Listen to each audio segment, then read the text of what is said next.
दोस्तों, हमारा पूरा ब्रह्मांड रहस्यों से भरा हुआ है और जब तक वैज्ञानिक किसी एक रहस्य से पर्दा उठाते हैं तब तक उनके सामने कई नए रहस्य आ खड़े होते हैं। वैज्ञानिक ब्रह्मांड में होने वाली घटनाओं का पता लगाने के लिए और उसे समझने के लिए हर प्रकार के ऑब्जेक्ट की स्टडी कर रहे हैं। इसी सिलसिले में हमारे वैज्ञानिकों ने सूरज पर एक अंतरिक्ष यान को भेजा, जिसे कुछ इस तरह से डिजाइन किया गया था कि यह सूरज के काफी करीब जाकर वहां होने वाली घटनाओं का उसके कारण सहित पता लगा सके। जी हाँ दोस्तों, मैं बात कर रहा हूँ नासा के द्वारा भेजे गए पार्कर सोलर प्रोब के बारे में, जिसने हमारे विज्ञान को देखने के नजरिया को बदलकर रख दिया। साथ ही इस प्रोब ने एक नई हिस्ट्री भी क्रिएट कर दी। यह प्रोब हम इंसानों के द्वारा बनाया गया पहला ऐसा अंतरिक्ष यान है जो सूरज के इतने करीब पहुंच पाया है। तो हेलो दोस्तों, मेरा नाम है राहुल कुमार और आप देख रहे हैं नॉलेज फैक्ट। दोस्तों, आज के इस वीडियो में हम जानेंगे कि वैज्ञानिकों ने पार्कर सोलर प्रोब को हमारे सूरज के कोरोना के पास कैसे भेजा, जिसका टेम्परेचर 2 मिलियन केल्विन से भी अधिक होता है।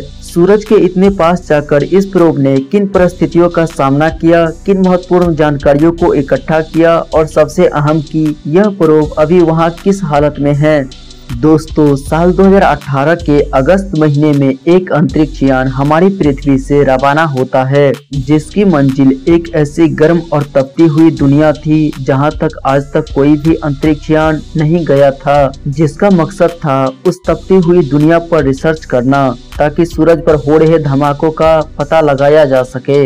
यह वैज्ञानिकों के द्वारा किए गए सबसे कठिन मिशनों में से एक था और इस प्रोब में काफी अधिक एडवांस टेक्नोलॉजी का इस्तेमाल किया गया है। दोस्तों, हमारे वैज्ञानिक इससे पहले भी 2 स्पेस प्रोब को 1970 के दशक में सूर्य को स्टडी करने के लिए भेज चुके हैं, जिनका उद्देश्य था सूरज के बारे में ज्यादा से ज्यादा जानकारी इकट्ठा करना। वैज्ञानिकों के द्वारा भेजे गए इन प्रोबों का नाम हीलियोस 1 और हीलियोस 2 था। किंतु दोस्तों, यह मिशन इतने ज्यादा खास नहीं थे क्योंकि यह सूर्य के इतने ज्यादा करीब नहीं पहुंच पाए थे। यह बस मरकरी ग्रह के ऑर्बिट तक ही पहुंच पाया था, क्योंकि उस समय हमारी टेक्नोलॉजी इतनी अधिक आधुनिक नहीं थी कि हम किसी प्रोब को इतने काबिल बना सके कि वह सूर्य के इतने भीषण गर्मी को झेल सके। यह दोनों ही स्पेस प्रोब सूरज से लगभग 3.6 करोड़ मील की दूरी पर रहकर सूर्य का चक्कर लगा रहा था। किंतु दोस्तों, वैज्ञानिकों के द्वारा हाल ही में भेजा गया पार्कर सोलर प्रोब हमारे सूर्य का चक्कर केवल 37 लाख मील की दूरी से ही लगाता है। और केवल यही बात नहीं है जो इसे इतना खास बनाता है, इस प्रोब के ऊपर 4.5 इंच मोटा कार्बन मिश्रित कवच है, जिससे यह सूर्य के कोरोना, जिसका टेम्परेचर सूरज के सतह से भी अधिक होता है, से इसकी रक्षा करता है। दोस्तों, हमारे ब्रह्मांड में अरबों तारे हैं जिससे हम सूर्य पर स्टडी करके समझ सकते हैं। दरअसल वैज्ञानिकों के द्वारा सूरज पर रिसर्च करने का सबसे बड़ा कारण है सोलर फ्लेयर और सोलर स्टॉर्म को समझना। साथ ही इस मिशन से वैज्ञानिक सूर्य के सतह से इसके कोरोना के ज्यादा तापमान होने के कारणों का पता लगा सकते हैं। इस स्पेस प्रोब के सामने एक 9 फीट लंबे और 7 इंच मोटी शील्ड को लगाया गया है, जिसे आप अपने स्क्रीन पर देख सकते हैं। यह शील्ड व्हाइट सिरेमिक और स्पेशल कार्बन फाइबर से बनी हुई है, जो स्पेसक्राफ्ट के अंदर मौजूद इंस्ट्रूमेंट को सूर्य के भयानक टेम्परेचर से बचाता है। अगर यह शील्ड नहीं होता तो सूर्य के भयानक गर्मी इस प्रोब के सभी इंस्ट्रूमेंट को जलाकर राख कर देता। इस सफेद शील्ड के पीछे एक कैमरा भी लगाया गया है जो इसके आर पार देख सकने में सक्षम है और इन्हीं कैमरा के जरिए वैज्ञानिक इतने करीब से सूर्य की तस्वीर ले पाते हैं और उन पर होने वाली घटनाओं को रिकॉर्ड कर पाते हैं।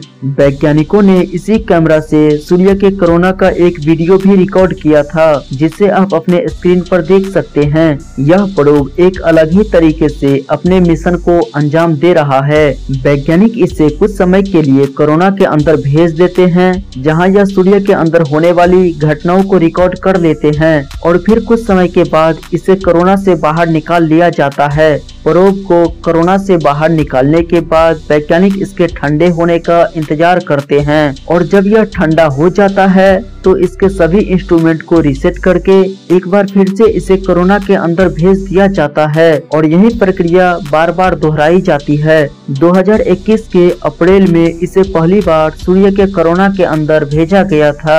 28 अप्रैल 2021 को इसने पहली बार कोरोना के अंदर से रिकॉर्ड किए गए फोटोज और वीडियोज को भेजे थे और इसे वापस से दोबारा नवंबर 2021 में सूर्य के कोरोना के अंदर भेजा गया और उसके बाद वैज्ञानिकों ने सोलर विंड के ऊपर एक रिसर्च किया जिससे पता चला कि यह सूर्य से निकलने वाली हवाएं होते हैं जिसमें मामूली पार्टिकल के जगह पर एनर्जेटिक पार्टिकल होते हैं और कभी कभी यह सूरज से इतने तेजी के साथ निकलते हैं कि इसे हमारे पृथ्वी के मजबूत मैग्नेटिक फील्ड भी नहीं रोक पाते हैं और यह पृथ्वी तक पहुंच जाते हैं और भारी क्षति पहुंचाते हैं जिसके वजह से हमारे पृथ्वी पर उस क्षेत्र में रेडियो सिस्टम और इंटरनेट पूरी तरह से ठप हो जाते हैं और यही कारण है कि आज वैज्ञानिक सूरज के इन घटनाओं के कारणों को समझना चाहते हैं जिसके लिए वैज्ञानिक लगातार इस पर रिसर्च कर रहे हैं। दोस्तों आज के इस वीडियो में बस इतना ही। वीडियो यदि पसंद आया हो तो इसे लाइक जरूर करें और यदि आप चैनल पर नए हैं तो इसे सब्सक्राइब करके बेल नोटिफिकेशन को जरूर ऑन कर ले। धन्यवाद।